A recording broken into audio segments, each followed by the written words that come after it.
নমস্কার বন্ধুরা, পম্পার কিচেনে আপনাদের সকলকে স্বাগত।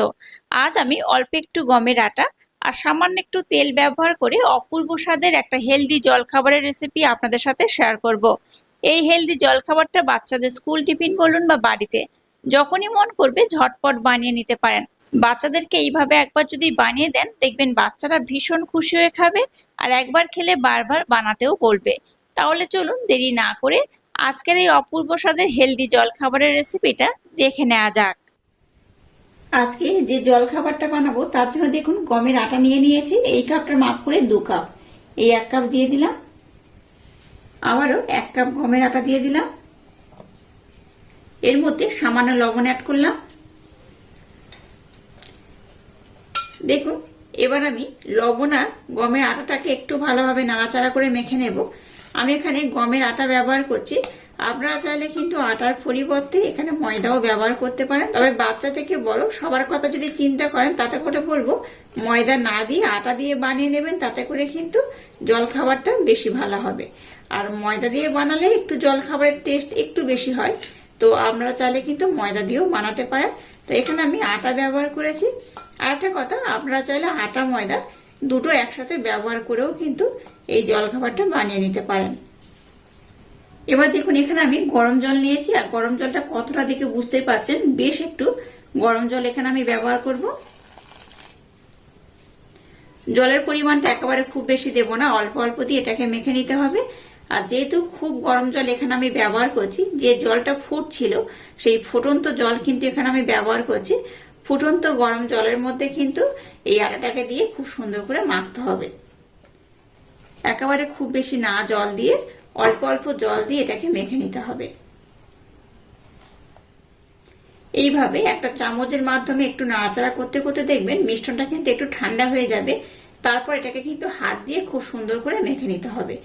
গরম অবস্থায় যেহেতু হাত দিয়ে মাখা যাবে না, তাই এই চামচটা দিয়ে এইভাবে আমি একটু নাড়াচাড়া করে নিচ্ছি। তাতে করে কিন্তু এটা ঠান্ডা হয়ে যাবে, আর তারপর এটাকে খুব সুন্দর করে মেখে নিতে হবে। দেখুন এখানে কিন্তু আমি আর জল ব্যবহার করব না, এইরকমই থাকবে। এবার এটাকে আমি ঢাকা দিয়ে 10 মিনিটের জন্য রেখে দেব। তাতে করে মিশ্রণটা ঠান্ডা হয়ে যাবে আর একটু কিন্তু নরম হয়ে যাবে। তো 10 মিনিট পর আমি আবার ফিরে আসছি। 10 মিনিটের জন্য এটাকে আমি রেস্টে রেখে দিয়েছিলাম। 10 মিনিট পর আবারও ফিরে এলাম।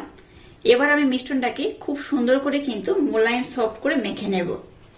এখানে যদি মনে হয় জলের পরিমাণ একটু বেশি হয়ে গেছে, তাহলে একটু আটা কিংবা ময়দা দিয়ে দেবেন। আর যদি মনে হয় জলের পরিমাণ কম রয়েছে, তাহলে অবশ্যই এখানে হালকা গরম জল একটু ব্যবহার করে নেবেন, তাতে করেও হবে। এবার মিশ্রণটাকে আমি একদম মোলায়েম সফট করে মেখে নেব। তো আমি মাখার পর আমাদের দেখিয়ে দেব মিশ্রণটা কিভাবে মাখালে বা কতটা নরম করলে আজকের জলখাবারটা একদম পারফেক্ট হবে। দেখুন মিশ্রণটাকে আমি একদম মোলায়েম সফট করে মেখে নিয়েছি।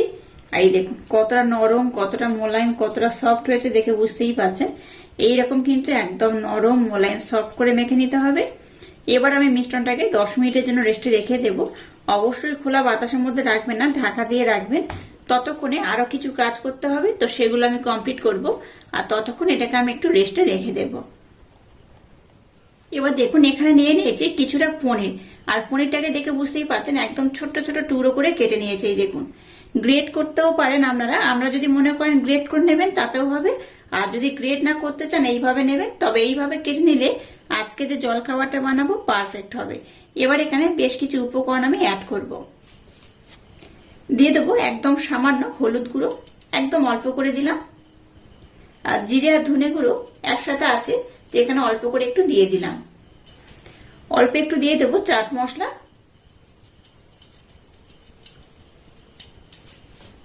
আর অল্প একটু গোলমরিচের গুঁড়ো আমি দিয়ে দিলাম। দিয়ে দেবো সামান্য একটু লবণ। এবার পনিরের সাথে এই সমস্ত উপকরণ একটু এইভাবে নাড়াচাড়া করে আমি কিন্তু মেখে নেব। একরকম বলা যায় এটাকে আমি কোডিং করে নিচ্ছি। তো এইভাবে কিন্তু সুন্দর করে একটু কোডিং করে নেব। আচ্ছা বলে রাখি, কোডিং করার জন্য এখানে আপনারা একটু বেসন বা একটু ময়দা কিংবা চালের গুঁড়ো এগুলো ব্যবহার করতে পারেন। তবে আমি কিন্তু এখানে কোডিং করার জন্য জাস্ট একটু মশলা দিচ্ছি, অন্য কোনো উপকরণ কিন্তু এখানে আমি অ্যাড করব না। এটাকে দেখুন এইভাবে সুন্দর করে একটু আমি মেখে নিয়েছি।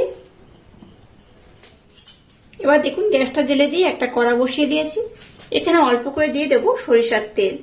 এখানে আপনারা কিন্তু সাদা তেলও ব্যবহার করতে পারেন, আমি এখানে সরিষা বা সর্ষের তেল ব্যবহার করলাম। এবার দেখুন তেলটাকে একটু আমি গরম করে নিয়েছি, দেখে বুঝতেই পারছেন তেলটাকে বেশ গরম করে নিয়েছি। এবার পনিরগুলোকে আমি তেলের মধ্যে দিয়ে দেব।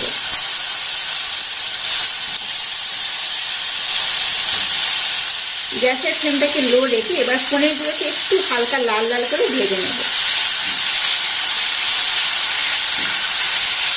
পনিরটাকে আমরা চাইলে কিন্তু নাও ভাজতে পারেন, তবে একটু ভেজে নিলে কিন্তু রেসিপির স্বাদটা দ্বিগুণ বেড়ে যায়।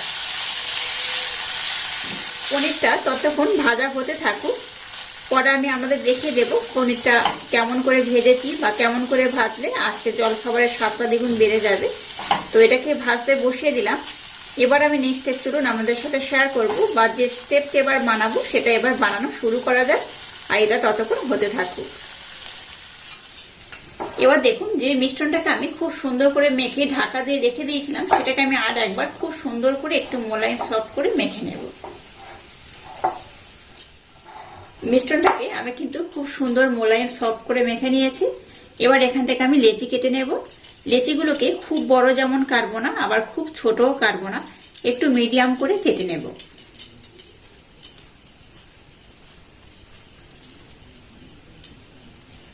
দেখুন লেচিগুলো আমি এইরকমই কাটবো।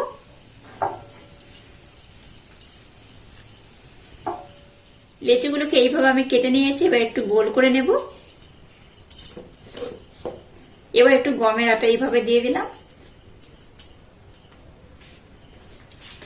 এবার এটাকে আমি একটু পাতলা করে বেলে নেব। খুব মোটা করে যেমন বেলবো না, আবার খুব পাতলা করেও বেলবো না, তুলনামূলক একটু পাতলা করে বেলে নিলে আজকে যে জলখাবারটা বানাবো একদম পারফেক্ট হবে। আপনারা চাইলে এখানে ময়দাও ব্যবহার করতে পারেন, আবার তেল দিয়েও বেলে নিতে পারেন, তবে আমি খুব বেশি পরিমাণে তেল এখানে কিন্তু ব্যবহার করব না, তাই এখানে আটা দিয়েই আমি বেলে নিচ্ছি। এটাকে দেখুন আমি কিন্তু খুব সুন্দর করে বেলে নিয়েছি। আমি দেখাচ্ছি কতটা মোটা বা পাতলা। এই দেখুন খুব যেমন পাতলা নয়, আবার খুব মোটাও নয়, এইভাবে একটু তুলনামূলক পাতলা করে বেললে তাহলে আজকের রেসিপিটা কিন্তু দুর্দান্ত হয়। তো এইভাবে প্রথমে আমি সবগুলোকে বেলে নেব। এবার যেগুলো রুটির মতো করে বেলে নিয়েছি সেগুলো এখানে আমি তাওয়ার মধ্যে দিয়ে দেব, একটা করেই দেব। এবার প্রথমে একদিকটা একটু হতে দেব। যেমন করে রুটি বানায় ঠিক কিন্তু সেইভাবে বানালে হবে না, জাস্ট একটু হতে দিলেই হবে। এরকম কিন্তু একটু হালকা করেই বানিয়ে নিতে হবে। যেমন রুটি করি বলের মতো ফুলে যায় সেইভাবে কিন্তু ফোলালে হবে না, এইভাবে একটু উল্টে পাল্টে বানিয়ে নিতে হবে। এবার উপর থেকে আমি একটু তেল দিয়ে দেব। দুপাটে একটু হালকা করে আমি বানিয়ে নিয়েছি। এবার আমি তেল দেব। আচ্ছা আমি কিন্তু এটা সর্ষের তেল দিয়েই বানাচ্ছি, আপনারা চাইলে এটাকে কিন্তু সাদা তেল দিয়েও বানাতে পারেন।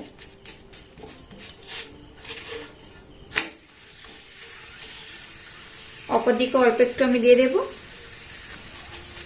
আর খুব বেশি তেল আমি দেব না, একদম অল্প করেই আমি তেল দিয়ে দেব। আর গ্যাসের ফ্লেমটাকে লো রেখেই কিন্তু এটাকে এইভাবে বানিয়ে নিতে হবে।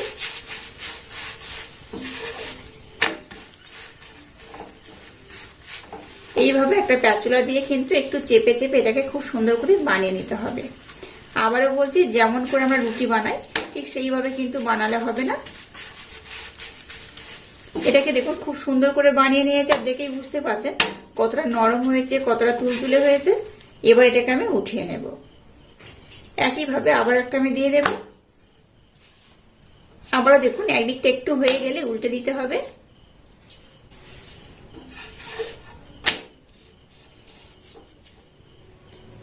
আবার এখানে একটু আমি তেল দিয়ে দেব।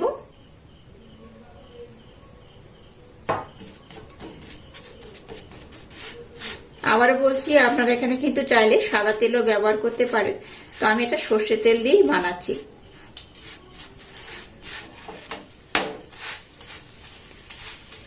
এটা করে দেখুন আমি খুব সুন্দর করে বানিয়ে নিয়েছি, আর এইভাবে সবগুলোকে আমি সুন্দর করে বানিয়ে নেব।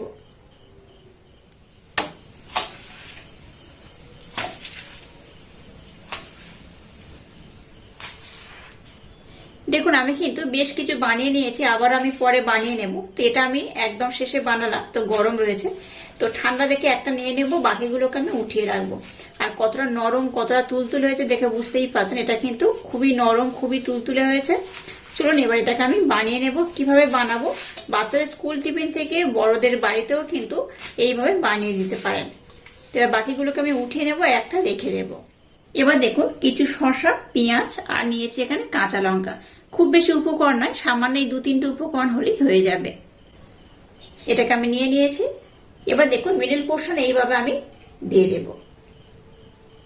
প্রথমে এইভাবে আমি শসাটাকে দিয়ে দিলাম, তারপর দিয়ে দেবো পেঁয়াজ,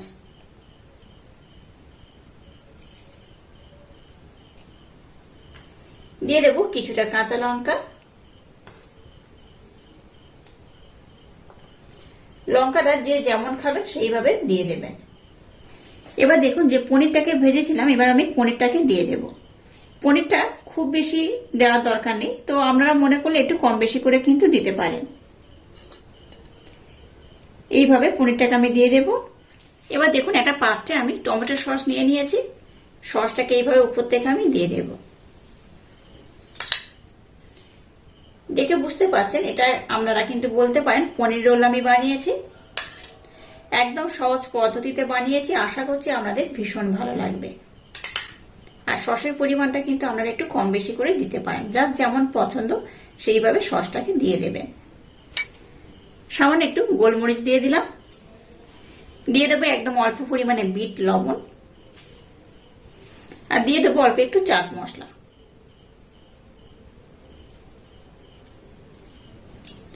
আপনারা চাইলে এখানে একটু লেবুর রসও ব্যবহার করতে পারেন। এবার এটাকে আমি খুব সুন্দর করে কিন্তু মুড়ে নেব। এইভাবে সুন্দর করে এটাকে মুড়ে নেব। এবার দেখুন একটা রোল পেপার আমি নিয়ে নিয়েছি, রোল পেপারটাকে দিয়ে এইভাবে আমি সুন্দর করে এটাকে কভার করে দেব।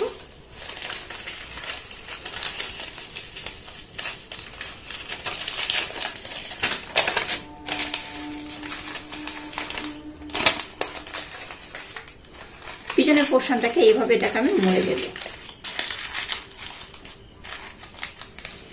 দেখুন এটাকে আমি খুব সুন্দর করে বানিয়ে নিয়েছি, দেখে বুঝতেই পারছেন কত সুন্দর দেখতে হয়েছে। এটা দেখতে যেমন সুন্দর, খেতে কিন্তু তেমনই অপূর্ব অসাধারণ। আর এইভাবে আমি সবগুলোকে বানিয়ে নেব। আমি একটা বানিয়ে আপনাদের দেখিয়ে দিলাম, আশা করছি আপনাদের ভীষণ ভালো লেগেছে। আর এইভাবে যদি বাচ্চাদের স্কুল টিফিনে বানিয়ে দেন, বাচ্চারা দেখবেন ভীষণ মজা করে খাবে।